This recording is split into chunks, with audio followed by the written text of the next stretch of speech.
हरियाणा के फरीदाबाद में हुई ये घटना सिर्फ एक खबर नहीं बल्कि सिस्टम पर लगा एक और कलंक है। 26 वर्षीय महिला को लिफ्ट देने के बहाने कार में बैठाया गया, फिर करीब 2 घंटे तक चलती कार में दरिंदगी की गई और अंत में सड़क किनारे फेंक दिया गया। आज पीड़िता आईसीयू में जिंदगी से जंग लड़ रही है।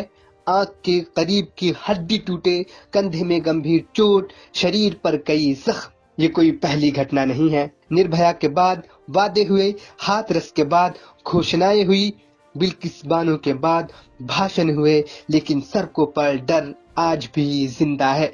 ये सवाल पूरे सिस्टम से है, ये सवाल सरकार से है कि रात में हाईवे पर पुलिस पेट्रोलिंग कहाँ थी? सीसीटीवी होने के बाद भी अपराधी अब तक क्यों आजाद है? महिलाओं की सुरक्षा योजनाएं फाइलों में ही क्यों बंद है? हर घटना के बाद जांच जारी है तो सुनने को मिलता है, मगर इंसाफ कब मिलेगा?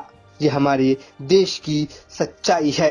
जब एक लड़की मदद के लिए तड़पती है और सिस्टम सोया रहता है, तब अपराध सिर्फ अपराधियों का नहीं होता बल्कि पूरे इंसानियत का होता है।